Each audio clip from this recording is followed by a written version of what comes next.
Ngayong matunog na yung balita na ito raw si Cedric Fairfield na sana'y gustong kunin ng Magnolia, baka mapunta dito sa San Miguel Beer. Tumitingin ng ibang options ang Magnolia kung saan sila makakakuha ng mga additional na high scorer. At ang isa nilang nakikitang option dyan ay dito sa backwater bossing pa rin. At mukhang ang susubukan nilang makuha ay itong si Christian David. Si Christian David ay napakataas ng potential nito bilang player, although hindi pa masyadong nare-realize dito sa Blackwater bossing. Parang kinakailangan niya ay isang pagbabago ng environment at baka makatulong kung siya ay malipat dito sa Magnolia Chicken Templados. Kung ito'y malilipat dito sa Magnolia, masasabi natin na baka dyan talaga lumabas yung laro nitong si Christian David. Kung mapupunta si David dito sa Magnolia, sino naman kaya ang pwede nilang ibigay? Well, sa tingin ko, itong value ni Christian David, pwede nang ibigay ng Magnolia dyan. Itong si Jerry Kahanmisi para may additional na scorer, itong Blackwater bossing. Plus, pwede samahan ng first round pick at itong si Jackson Corpus at Russell Escoto para meron mga big men na magagamit si Coach Jeffrey Carriazo. Kung mapunta itong si Christian David dito sa Magnolia Chicken Templados, magiging Ian Sanggalang at James Laput sa center at si Xavier Lucero at itong si Christian David sa power forward. Pwede na mag small forward itong si Aris Dionisio. Sa tingin ko mas gaganda lineup ng Magnolia kapag nagkataon. Ito si Christian David, sabihin naman natin na medyo low profile siya. Pero kapag yan nabigyan ng playing time at nahasang mabuti, mukhang gaganda ang laro nito, lalo na kung ang coach niya ay katulad ni Chito Victolero na marunong gumamit ng mga players talaga.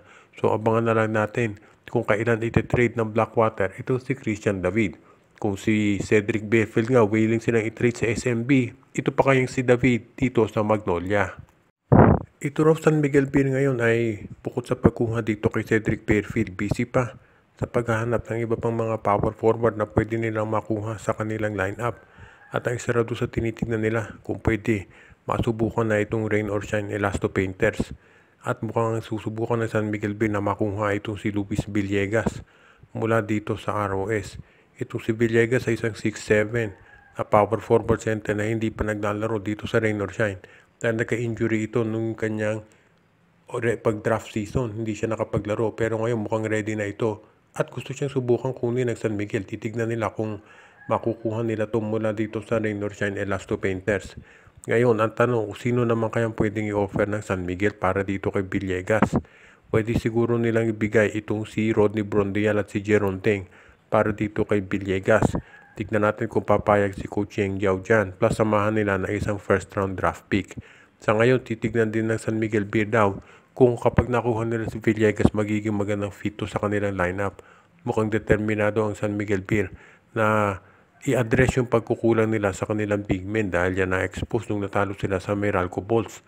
Pero sa tingin ng karamihan, baka hindi pumayag si Coach Yeng Giao kung si Jeron Teng at si Rodney Brondial ang magiging kapalit. Dahil mas matangkat itong si Villegas dito kay Brondial at itong si Jeron Teng, yung laro niya ay parang hindi angkop dito sa sistema na pinapairal ni Coach Yeng Giao sa Rain or Shine. At marami ng mga wing players itong Rain or Shine na magagamit nila. Kaya sa tingin ko mukhang hindi na fit dyan itong si Jeron Teng. Tignan na lang natin kung pwede itong kagustuhan na to ng San Miguel. O kung hindi magpumayag itong Rain or Shine, sa tingin ko susubukan ng SMB dito sa Northport.